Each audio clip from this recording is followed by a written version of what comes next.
Hello, everyone. A very warm welcome to this live virtual session on winning EX strategies to maximize business returns. I'm your host, Pallavi from People Matters. As we talk of employee experience, today the employer and employee relationship is changing with a greater focus and emphasis on employee expectations.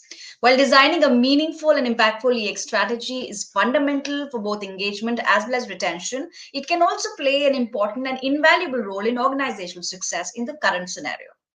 Leading companies today recognize that investing in employee experience will undoubtedly pay huge dividends across the business, be it enhanced productivity, greater innovation to a maximized value from existing technology investments.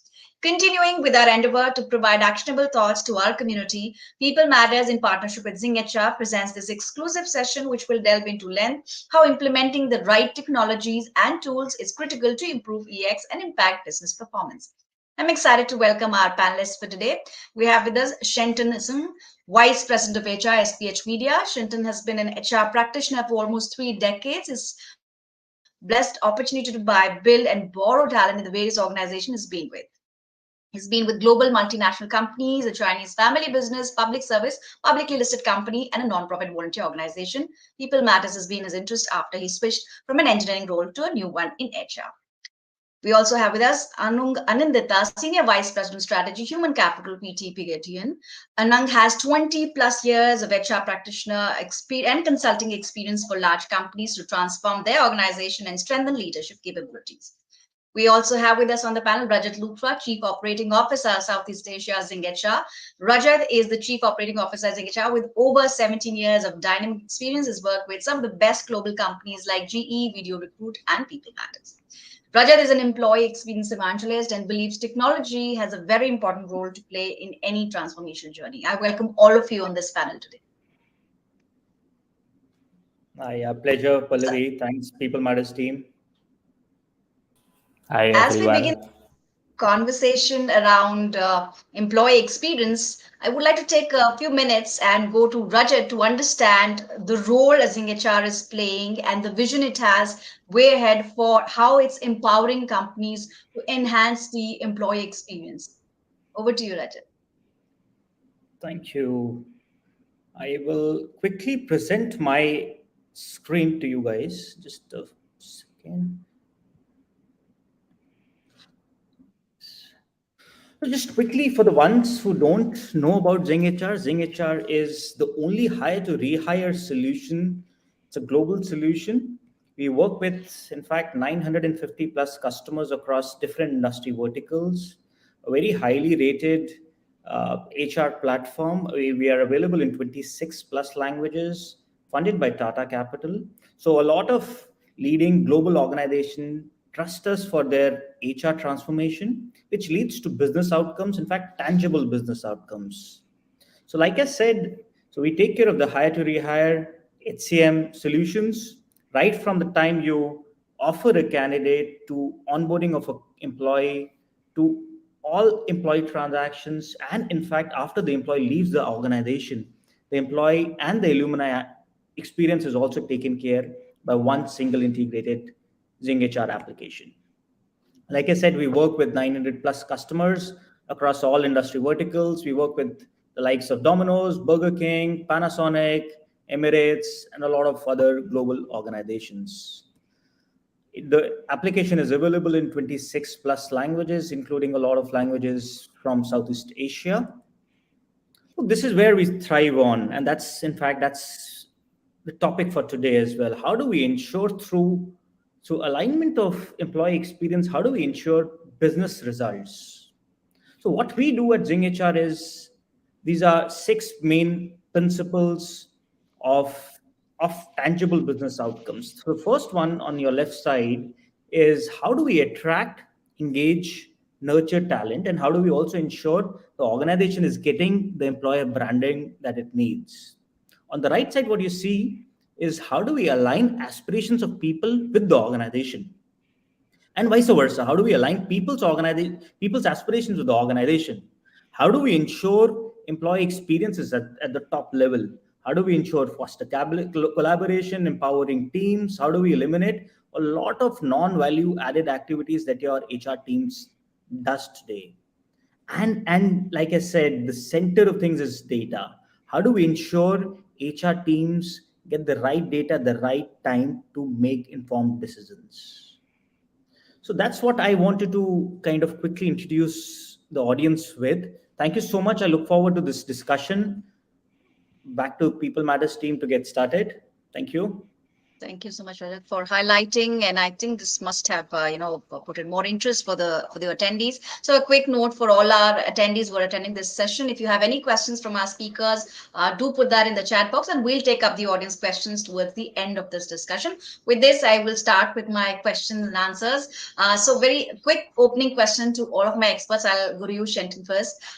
Talking about the current scenario and things which Rajat just highlighted, how do you look at this employer-employee relationship in the current scenario? And is there anything significant that you have observed in the recent years? Shenton. Thank you, Pallavi. I think the first thing that came to mind as Rajat was presenting is that whilst we have a lot of technology that's available to us out there, and fantastic technology to help us in our productivity, increasing efficiency, but we also need to look at the softer side of our organization, which is the people. And we need to be mindful that our employee base right now still comprises a multi-generational workforce. So there would be a certain percentage at the mature worker level. There'll be a certain percentage at the um, Gen Z, the digital natives, and I hope and I believe there's a huge chunk in the middle who are between their 30s to their 50s that also form a very significant part of our productive workforce. So actually, what immediately stands out to me off the bat would be, whilst technology is there, we need to be mindful of how we manage the change in order to be inclusive to all kinds of employee base. Thank you for those quick comments. Anand, any specific significant thing that you've observed? Any quick observations? Yeah, well, actually, we go back to the first day of the meeting between the employer and employee, when the employer hires the new employees, meaning that he's not just bringing a new member of the workforce abroad, but actually he also starting a new relationship between those employer and employee. But speaking the time frame today, for example, like the employer and employee relation is often characterized by more flexible and dynamic approach comparing to the traditional models. Rajat and Shantan already mentioned that currently we have like new technology bringing to those relationship between the employer and employee. Employers increasingly focusing on the employee satisfaction, engagement, and also well-being, while the employees now tend to be more, need productive, flexible, and loyal. That's probably. Sure, sure. So as the dynamics are changing, Rajat, anything that you want to add here? Look, in my view, leaving the technology apart for the time being, I think these are challenging times, testing times, in my view. At this important phase, from a reflection point of view, I think we all need to understand one very important thing. While layoffs are happening across the globe, a lot of other things are happening across the globe. The larger question, the larger debate is: are we really a family? Is there a family relationship between an employee and the employer today? If we are not a family, what are we then? I would leave this point for the audience to reflect upon. While coming back to the answer to this question, I think there are two going forward. There are mainly two aspects to employee and employer relationship. As we go more professional, and of course, looking at a lot of softer aspects. One, it is going to be performance. It is going to be a very performance driven relationship. Second is, how do we align and basically align our aspirations? How do we align our purpose? Can we have a common purpose? Can the organization and the employee have a common purpose? And if we are able to do these two things, I think the employee experience and the relationship will be very deep. Sure, sure. Well, common purpose is a great point to, and thank you for bringing that up, Rajat. So I'll come back to you, Shenton. And as we're talking about the way it is changing, digitization is playing an increasing role here and in transforming companies, transforming, dominating the HR space. How do you think digital solutions can bridge this employee experience gap? And are there any factors you feel are holding back companies to actually invest in HR tech as we're talking of employee experience? Yeah, if I can take up that point. Yeah, so Yeah, we sure. strongly believe technology definitely, I think there's no debate around it. If technology defines experiences today, it is not only employee experience, it is customer experience, it is audience experience today, it is all technology. So experiences across the spectrum of an employee after and before is purely defined by technology today. So I think that debate is over now. It is mostly technology. But there are three fundamentals of any employee experience. First one is if you ask me, there are three C's: collaborate, communicate, and connect. And technology plays a very vital role in these three C's. Leading to technology or maybe implementing a technology definitely can lead to a lot of business impacts. The research shows that it can lead to up to a 20% improvement in productivity, lowering the churn, improving the attrition rates, and a lot of other tangible business outcomes. But these three main aspects, which is collaboration, connect, and communicate, I think the technology plays a very, very vital role here. Yes, and may I add to the previous point about the brand and the purpose of the organization? I personally think that that is very much linked to what Rajat has just mentioned. That if your company has a very clear purpose, for example, at SPH Media, if our purpose is to be a trusted source of news, very clear, very simple purpose, but the way that the company delivers on this purpose will determine whether the employees would get on the bandwagon and support that company purpose or not. I give you an example. Let's say if the method through which we want to be a trusted source of news for the population is through digital means, that means to put out media on mobiles, on tablets, on the internet. But the way it is done, it is still using older technology, content management systems, and the way that the staff communicate in the organization is still following the old ways of emails and submitting of uh, forms and spreadsheets. It will determine whether the potential employee sees this company as inconsistent in wanting to deliver in the digital space, but your processes are not digital at all.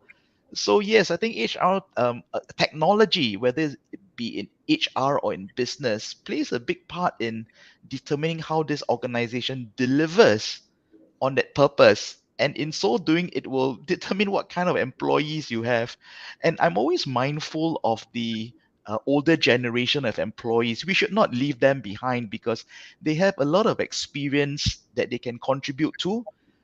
One of the interesting changes that has happened to the employee demographic is that bosses and managers and supervisors are getting younger and younger. So if I was in an older generation, I do have to accept the fact that in time to come or even now, my boss will be younger than me, and I just got to accept it and move on and deliver on what the company's purpose and branding is all about. Not sure if my colleagues also share that sentiment. We do. Very valid point. Anung, anything you want to, add into what Rajat and Shenton just brought?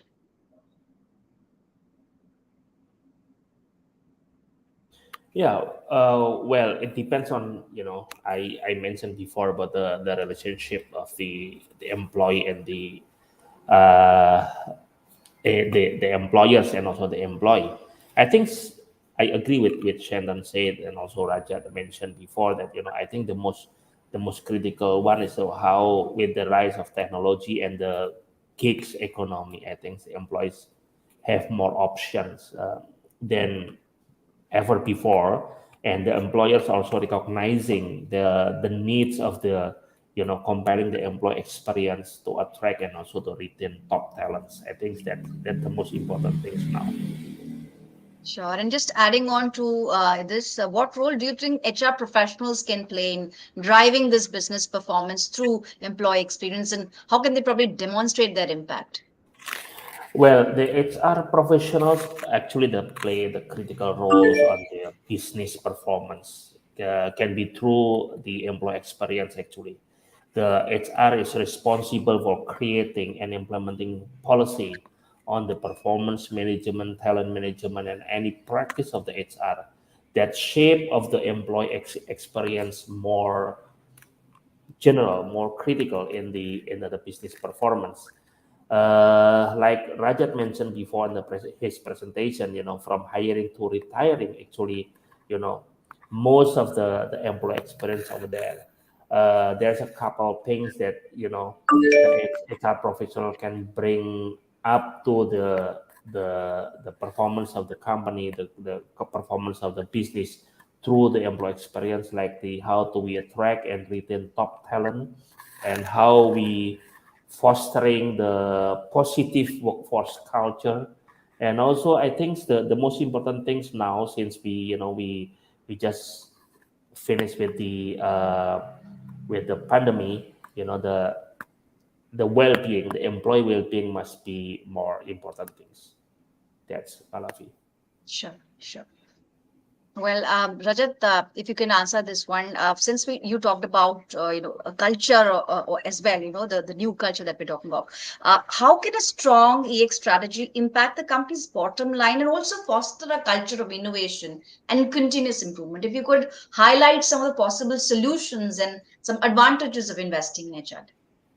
Look, I think the impact on business is direct. In my view, bottom line, yes, but HR can also today impact the top line. So very strong message, but yes, that's possible, and there is a direct formula for that. I have a quick note on that. So positive employee experience is equal to high motivation, which is high employee motivation, which equals to high performance, which equals to high customer experience, and which equals to higher growth and profits.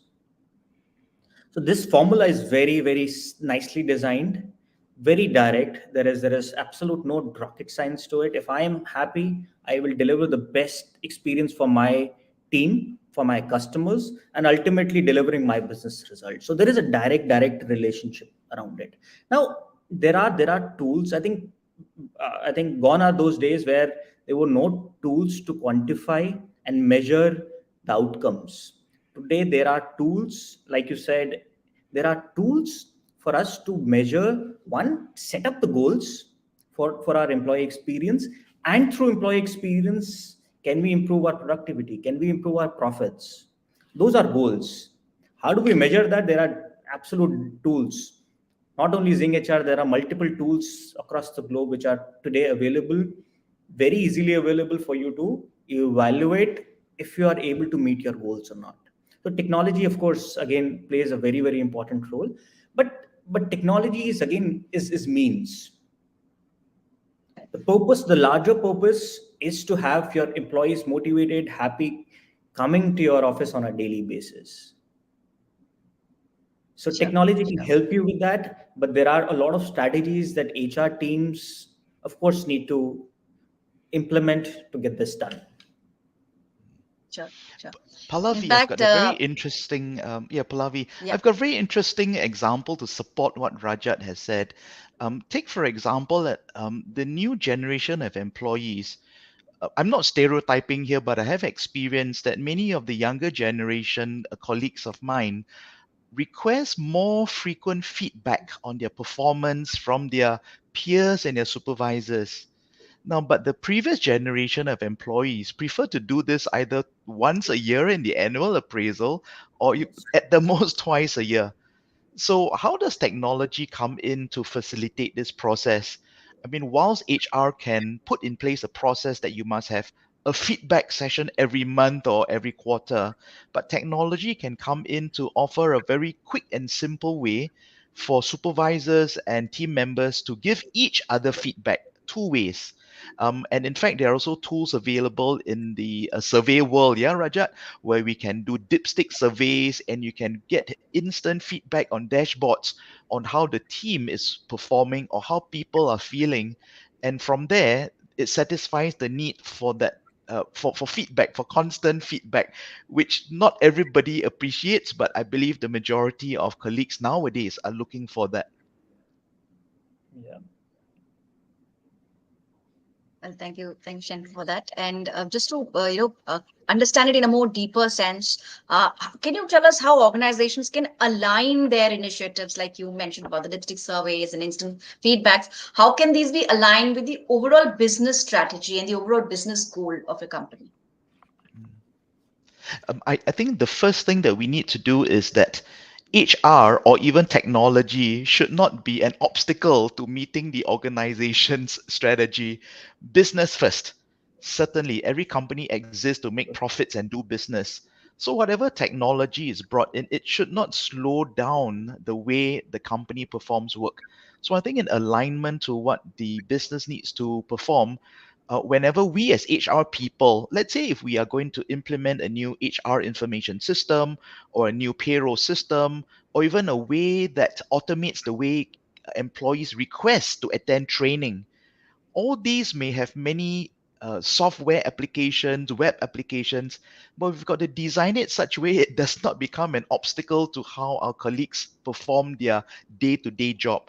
It'll be quite funny, if the water cooler conversations are all about, oh, I couldn't get this done, I couldn't get that done because of a whole array of reasons. And if those reasons are about HR, it's about tech, then they'll be quite sad. The water cooler conversation should be about innovation, about how to get the business going and to make more profits for the organization without the technology bogging it down.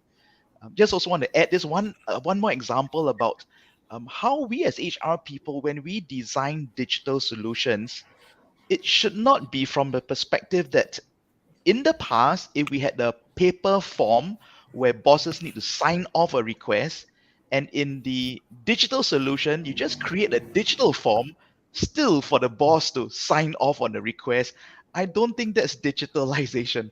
That's just merely removing the piece of paper. I think digitalization really is about how many steps does it take for an employee to fulfill a request that is needed. So, for example, if an employee wants to change, say, the bank account number into which his monthly salary gets credited, if he has to click here, click there, swipe up, swipe down, get three levels of approval, I don't think that is going to be good employee experience. So we as HR people also need to be mindful that when we redesign work, re-engineer work into the digital space, we've got to be mindful that the new generation are digital natives. They click and swipe so often, they don't want to do it too many times. For those examples, and as we can understand, technology should play the role of a facilitator and making things simpler. Along anything that you want to add on to, talking about how it can play a major role and what organizations can do probably to align this with the business objective. Your observations. Yeah, well, I think the aligning employee experience initiative with the overall business strategy and goals, of course, like what Shannon said, that requires a strategic and also data-driven approach. That is the important things. How we align those two initiative on the one hand, by understanding the organization of strategic goals and also identifying the key success factor, and also when the organization also develop the strategy of employee experience. That's very important things. There are three things on the how we develop the employee experience, like what we have done so far. Like we develop we assess the existing or current employee experience, and also we start of developing or drawing the employee experience strategy. And the last one is how we conduct those kind of the employee experience better than before. I think the most critical one is the HR professional can help the organization to achieve better business outcomes through that positive employee experience. Thank you so much, Anand. And just a quick reminder to all our attendees, if you have questions, we'll be taking them up in towards the end of the segment, last 10 minutes. And moving on, I will come back to Rajat. We're talking about the overall, how employee experience can, fill up the business outcomes, maximize it. So we cannot but ignore the importance of data, leveraging data and analytics. So if you could make us understand how strategically this could be used to drive business outcomes. Rajat. Yeah, so I think the first point is, do we have the tools, the right tools to have the data in place? That's the basic. If we have the right tools, I think data can be the best friend. So today, data is in different forms. Is manual in Excel sheets, in my heart, in my mind, and a lot of other things. But if we have the right tools, if we have data at a central place, data can actually do wonders. If you allow me again to share my screen, I would like to share one important aspect where today data has reached and what data can do. So today, look, data, like I said, I hope my screen is visible to everybody. Yeah, it's possible. So Please go check. ahead. Yeah, so there is a journey of data. So one, we are looking at descriptive data, which we talk about on a daily basis, which are if you ask me, about 50% of the organization is in the first stage, where people want to see what is my cost to hire, what is my engagement index. In fact, that's the question that has come in from the audience as well. What is my learning usage? What is my attrition trend? That's where data can play a very simple role of giving you description. Second stage, where today a lot of good leading organizations are moving towards, is diagnostic data, which basically implies what is the underlying cause for that problem. Say, for example, if we pick up the case of employee experience, why is the employee experience dipping? Is it the pay scale? Is it the induction programs? Is it a relationship between a manager and an employee? Is it something personal, or is it role clarity, or what is it? That's the second phase of looking at data. Third stage today, where a lot of leading technology organizations are working towards, these are MNCs, organizations who have done really well, Googles of the world and all that, where they're looking at predictive analytics, where they predict what is going to happen. And this is, of course, coming in from the descriptive and the diagnostic data. The system understands the patterns and tells you this could go wrong in the future. So, and that's the last stage, which is probably the most important stage. Most of the organizations have not reached that stage because they don't have that kind of data, where we bring in the prescriptive layer of data, where can we tell you what could go wrong and what are the kind of tools you need to implement, what are the kind of interventions that you need to get into to prevent that. So there is a lot of reverse engineering going into the prescriptive stage. There's a lot of data going into the prescriptive stage. So like I said, data in a flat form is definitely simple to handle, but where we are looking at a lot of meaningful data, typically these are the four layers of data analytics. Back to you. Thank you. Thank you for sharing those, deeper insights. Anung, anything that you want to add on to what Rajat mentioned about leveraging data and how companies can do that? Yes, thanks, Rajat, because actually it's just almost the same with what I'm thinking on the leveraging data and analytics. I think it's the most critical on how the HR professional use the employee experience, especially to increase or to help the business performance. I think for my experience and my knowledge is we need two things, which is first use the predictive analytics, because if the HR professional can use predictive analytics to forecast future trends and also to identify areas where the proactive intervention on the employees then can be one of the idea to improve the business outcomes. This can include using the predictive analytics to identify at-risk employees who are likely to leave the organization and taking proactive steps, to address their concerns before they decide to leave. So, as I said before, this is one of the tools to attract and also to retain the employees.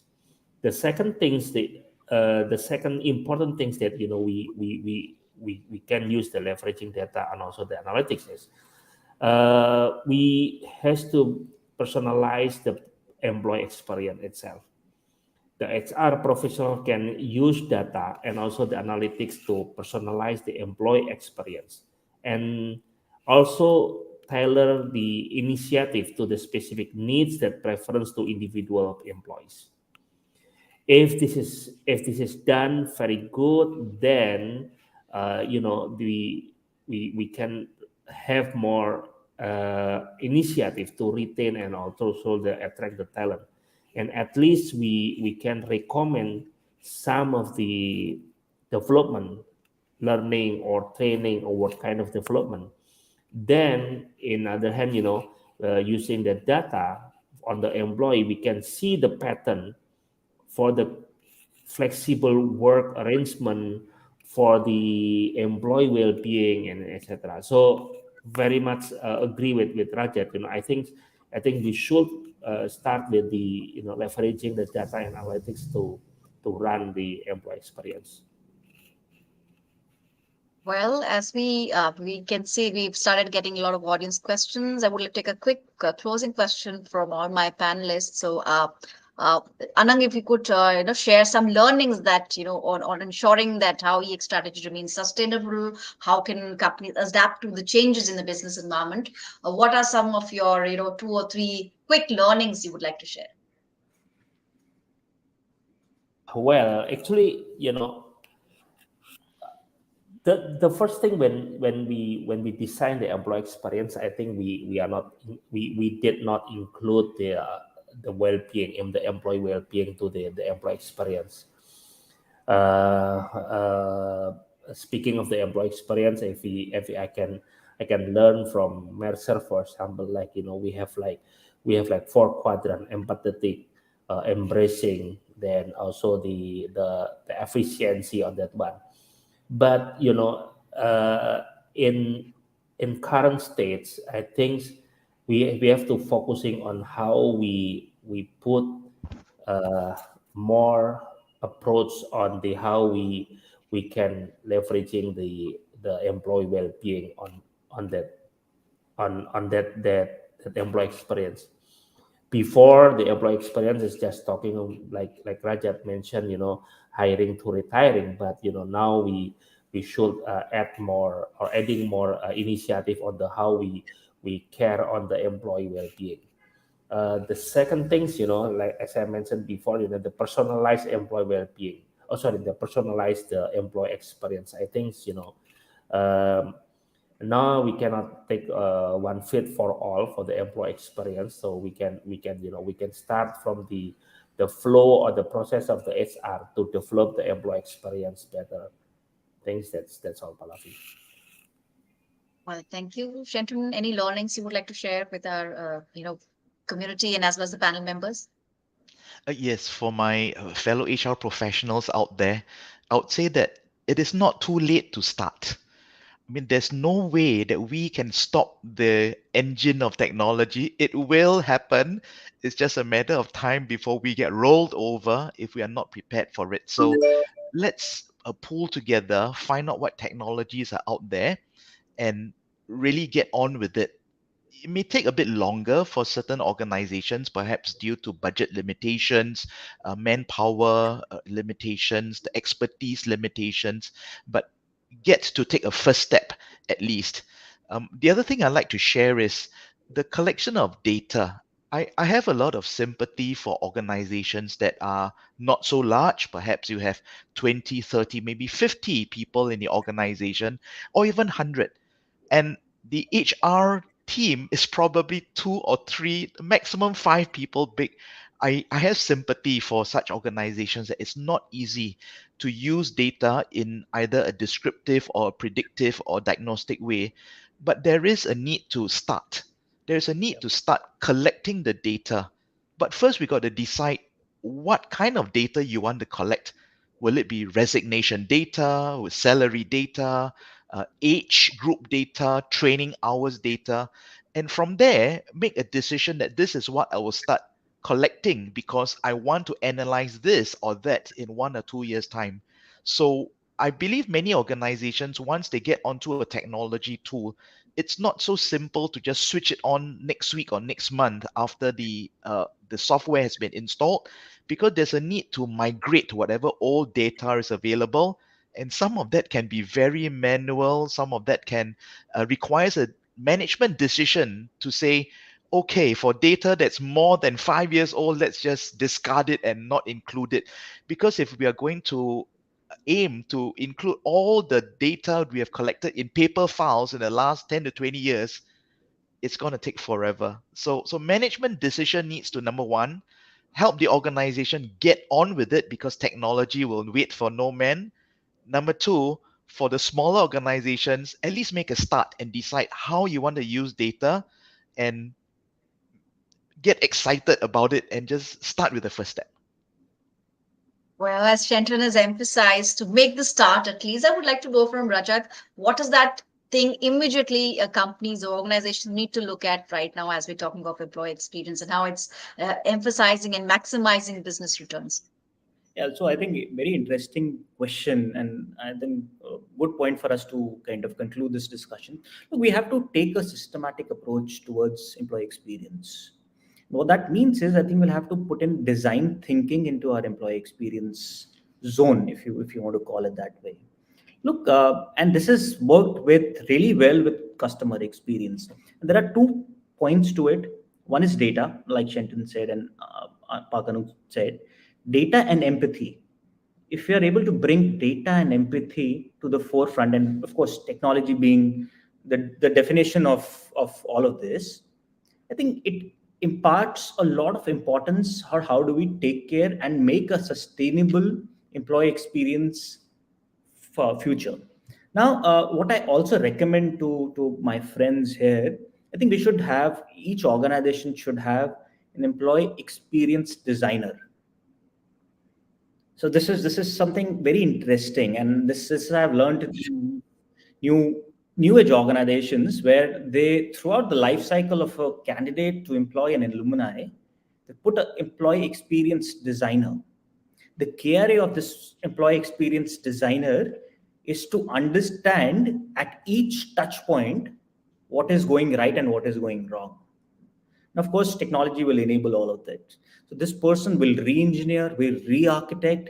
How do we work? Like Park Anuj said, how do we ensure that there is a personalization at all levels?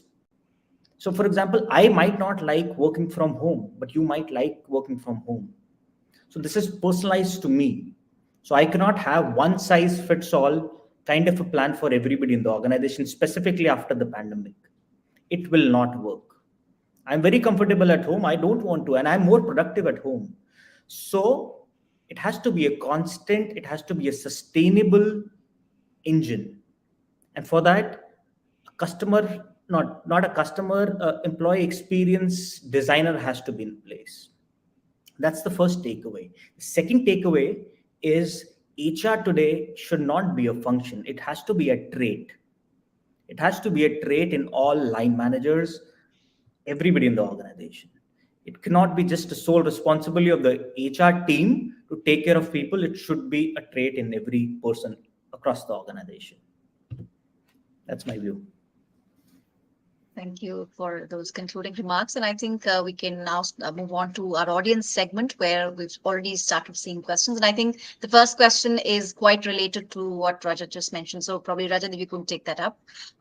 First question that our audience have asked is, how can organizations balance the need for technology-driven EX solutions with the need for human interaction and personalization?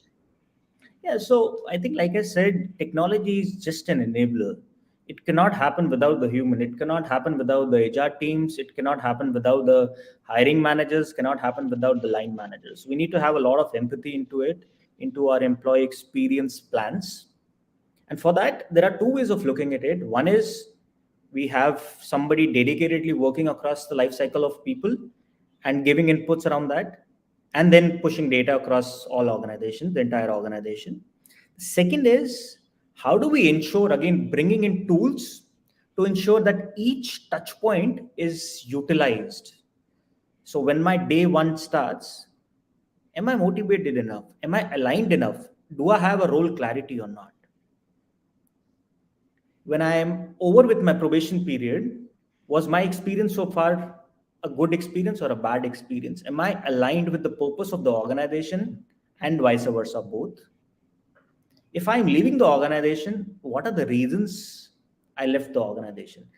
Can all this data go back into my designing mode, the re-engineering mode, and then the implementation mode? Yeah. So moving on to the next question, Shenton, if you could pick that one up. The question reads, how can HR leaders get a buy-in from senior leaders to invest in employee experience initiatives? And I recall you mentioning the different factors what probably are holding back the company. So this question becomes very relevant and important. Shenton.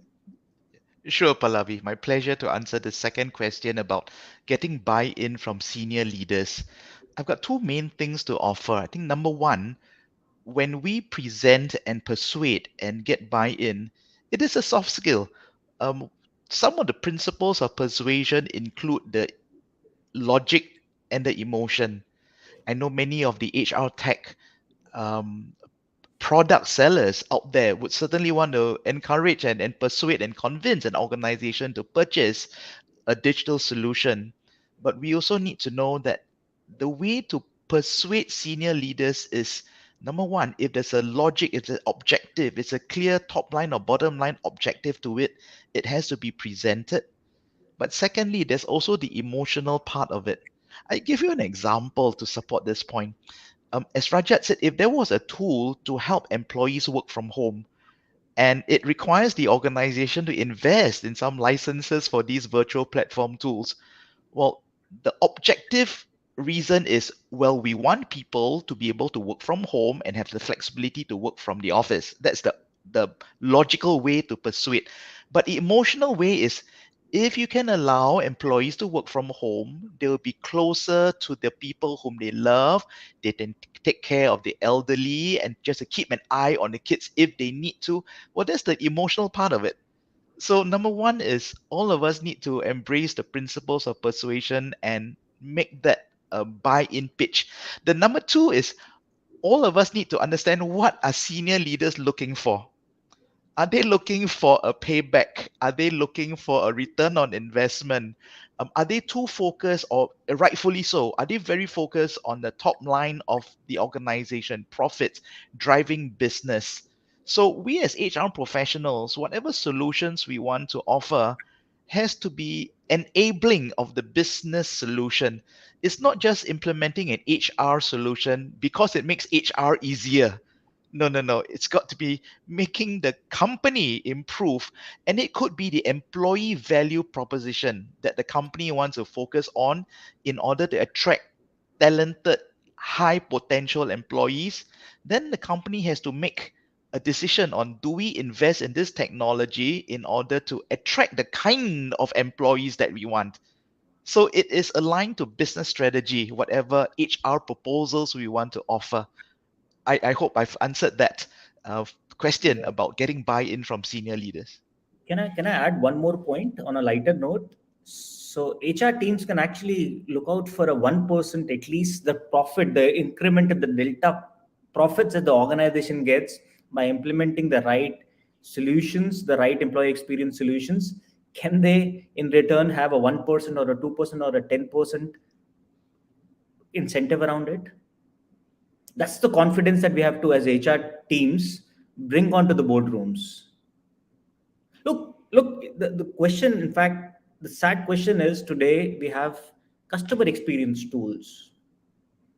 We have implemented a lot of customer experience tools and a lot of practices. Why not employee experience? Again, the formula is happy employee, happy customers, and profits. So we should definitely be driving the board for sure. Well, Rajat, it's also a question of prioritizing your employees, you know. So, do you think there has been a significant mindset change and with the event of, different tools and solutions which are there now available? But if you look back, like, how do you look at the journey? Like, we talk about taking a buying and Chenton's talk about persuasion, but still, is it like a long way to go, or we've already, are on the right path? How do you look at it? I think we are halfway through. A lot of new age leaders, not new age in the sense of age, but forward looking leaders, for sure have adopted the right technology and the right methodology of doing that. But definitely, I'm not saying it is 100% there. There are some people who still need some convincing. I think the ROI message, what Shenton says, I'm very absolutely aligned with him. ROI is a simple, direct answer to this. Yeah.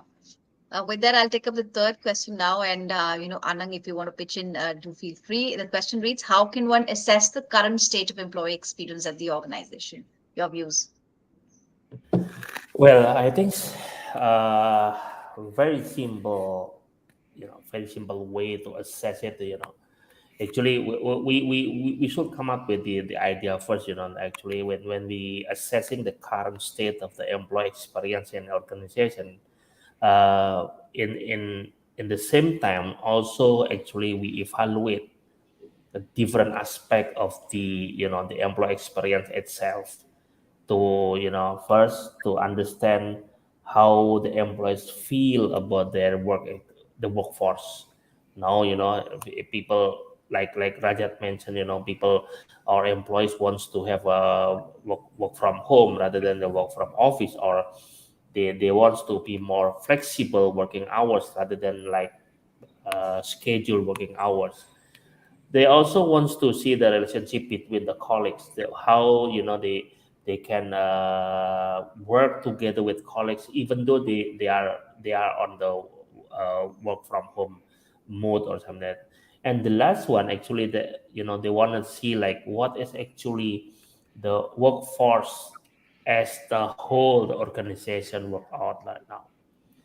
Yeah, of course, if we do how we assess it, yeah, we can do the diagnostic situational assessment, like we can do the conduct the survey or employee survey, and then we can analyze the turnover and also the retention rate, because the analyzing turnover and retention rate is it's really much uh, done in the organization, because with the high turnover and low retention rate, meaning that our employee experience is very poor.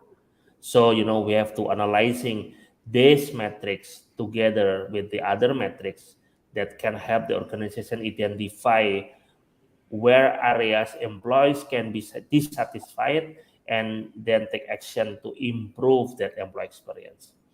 And the last thing, of course, we can do the evaluation on the employee feedback and the complaints. That's also the very important part of the how we assess those employee experience. And after that, of course, like Shantan also mentioned, we reviewing the benefit, employee benefit and program. I think that's also the most important right now. In fact, I Can I want to just come back add? to Shenton. Yeah, please go ahead. Yeah, I just want to add an interesting point to Anung's answer. I truly believe in employee surveys as well. In fact, there are many tech tools out there that help us to do dipstick surveys. A lot of good experts out there that can suggest good questions to ask so that employees don't get survey fatigue. But I just also like to remind all our HR colleagues that actually we are employees too. Sometimes we have to just look at our own processes and ask ourselves, does this irritate me? Do we need to change this process because we are employees too? Pallavi. In fact, talking about surveys and different tools, I want to bring up a point. The surveys has also to do be effective. Like if the frequency of it, like how frequent these surveys are done, and also if there are no action points to it, like how do you look at that? Like how do companies make these surveys more effective? You could help us, give us a idea on that as well. Yes. Happy to answer that one. So yes, you heard me say that phrase employee survey fatigue. So to have too many surveys with like 10, 50, maybe 20 questions would really be very tiring. So I think two things that will help the employees enjoy a survey. I think the first one is to show that, as you've said, Pallavi, to show that action has been taken based on the results of the previous survey. So that's why many organizations would not do too frequent a survey. I would recommend one big survey of maybe 30, 40 questions once every 2 years. But there can be a lot of small little dipstick surveys of 3 questions, perhaps every month or every week, and technology has to enable this. But I personally feel that the jury is still out there as to what is the correct frequency to conduct a survey. I know the technology partners out there would say, if you have good technology, you can ask a question even every day. Ask someone to click, how happy are you today with your laptop? You can do it even every day. But really, for the real big surveys that ask about employee sentiment, their productivity, ask about their relationship with their supervisors and bosses, that has to be done not so frequently. And the reason is this: if you have the results, are we or are you as a management team ready to act on what you hear? If you're not ready to act on what you hear, don't ask the question.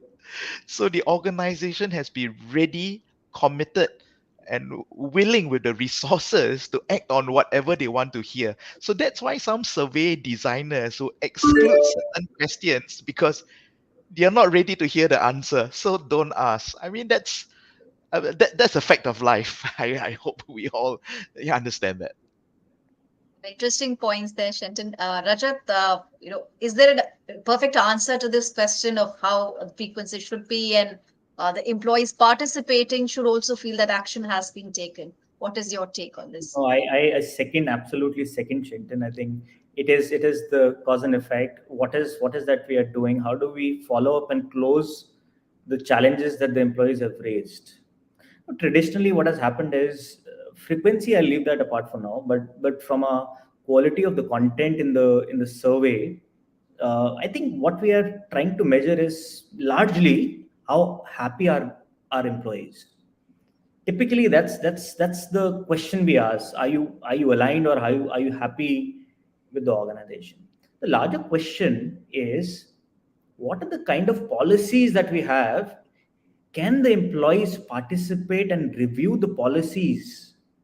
Can we take a survey on the policies? Say, for example, my leave policy, my travel policy, a lot of other policies. Can the employees review that? Can they give a feedback on that? That's where the entire excitement comes in. That's where I think there's a question: how do we involve our employees? That's where we will Right, involve our right. employees. Then the Well, policies, they are a part of the policy. They're not just one employee following a policy, they're a part of the policy. And that's where Shenton's point also comes in. Feedback coming in from the employees. Can HR teams enable, help employees and management change those policies basis the feedback? It could be the work from home flexibility, it could be travel, it could be multiple other things. Can the policies be reviewed by the employees, surveyed by the employees? Right. In fact, Shenton, you could also answer the question. Some audiences has asked that how can employees be a part of this? How can they be involved in this process? Because this will also lead to greater engagement. So your views on that? Mm. Thank you. So I think there are two things that HR professionals can help to enable in this whole process. Number one is when designing the questions, there needs to be both a top-down and a bottom-up approach. So the HR professional shouldn't be putting in questions that we think are useful, but we also need to do a an initial focus group among the employees that we're interested to engage and ask them what's on their mind. And if they say, oh, I like to work from home, then perhaps you can ask a handful of them, what do you think about working from home? Are you supportive or not? If most of the people you speak to are not for working from home, then a single employee who gave you the suggestion should be ignored. So that's the bottom up approach. We need to ask our employees what's important for them for us to launch a survey on. And the top down approach would be to our senior leaders, what do you want to achieve as a people strategy, as a business strategy, and how are we going to do it? And from there, we craft the question. So that's the top down approach. Again, the caveat, don't ask a question that you're not willing to hear the answer to. So that's a top down approach. I believe that once these two bottom and top down approaches are well managed, there's a lot of engagement, a lot of discussion. When the survey is finally launched, people will get excited. They will remember that I was engaged in the crafting of the survey, of the questions, and management communicated with us that this is important to them. I'm going to participate actively in the engagement exercise, survey exercise. Surely, and we'll now move on to the last question for the session. And I think Rajat, you could answer this one. So the question reads: can you provide some practical tips for organizations that are just starting off their journey of improving their employee experience through HR tech? Yeah, so again, we have to keep it very, very simple. Touch points we'll have to see. So, what happens when an employee joins the organization? Can we implement a simple feedback survey to understand how was his or her experience during the entire onboarding process? During the employee experience, which is the employee journey, probation period, confirmation period, transfer, can we just check the pulse of your team members? We'll have to keep it simple if we are starting this journey. We have to keep it very, very simple, very, very basic. Starting with these small inputs, I think, can take the organization to a long way. I'll let the practitioners also comment on it, Anand and Quentin. Can I add a few Sure. messages on that one, Palavi? Because I think we discussed it like an hour during an hour. I think the practical tips from me is three things. First, of course, we have to choose the right technology solution for the employee experience. The second thing is involving employees in the process. We discussed it before, like we asked the employee to fill the survey, also to join with the focus group discussion, and also maybe we launch the employee task force. The third one is providing a good training and support. And hopefully, with those three practical tips, then organization can create a more positive and engaging employee experience. So, and before we conclude, Shenton, one quick remark or the same question. Do you think the journey of a company which has just started off with HR tech, exploring HR tech for increasing their employee experience, would be different from some other company comparative which would be more old or traditional, so to say? Your views. Yes. So again, I have a lot of sympathy for the smaller or medium-sized companies out there. I think your financial resources might not really be strong enough to purchase those very huge softwares, enterprise systems, but you can make a start on smaller, bespoke or boutique kind of applications. One of the ways that you can start would be to hire the digital natives who are very familiar with Google Forms, with automating macros on their Excel spreadsheets. Maybe they know a little bit of Python programming that they can do something with, say, process automation, robotic process automation, RPAs. So I think any company, small or large, can make a start. And if it's a large company, you do have the financial might to invest in more expensive technologies. I think it's good to start attending exhibitions, contacting product developers, product sales, business development companies, and to just really find out what is out there. Because there is a lot. I think Rajat would agree with me. There are a lot of applications like technology out there of varying price points. Some would charge licenses on an annual basis. Some charge licenses on a per license basis multiplied by number of employees, and that can all add up to a huge, hefty sum for as an investment for the company. So make a start. You don't have to go big. You can go small, but look around, shop around, talk to the HR tech people. Well, on that note, we'll have to wrap the session. Thank you so much, everyone, Rajat, Tamang, and Shenton, for sharing your time with us, sharing your expertise with us. We would like to also extend our gratitude to our partner, Zing HR, who helped us curate this session. Zing HR is a comprehensive HCM cloud management platform to engage, enable, empower your workforce with a plethora of HR and talent solutions. For more details, you can visit their website, zinghr.com. With this, we close the session, but stay tuned to your inbox for more details on our upcoming virtual learning sessions with Zing HR. Have a great day ahead and stay safe, everyone. Thank you. Thank you. Bye bye. Thank you. Bye.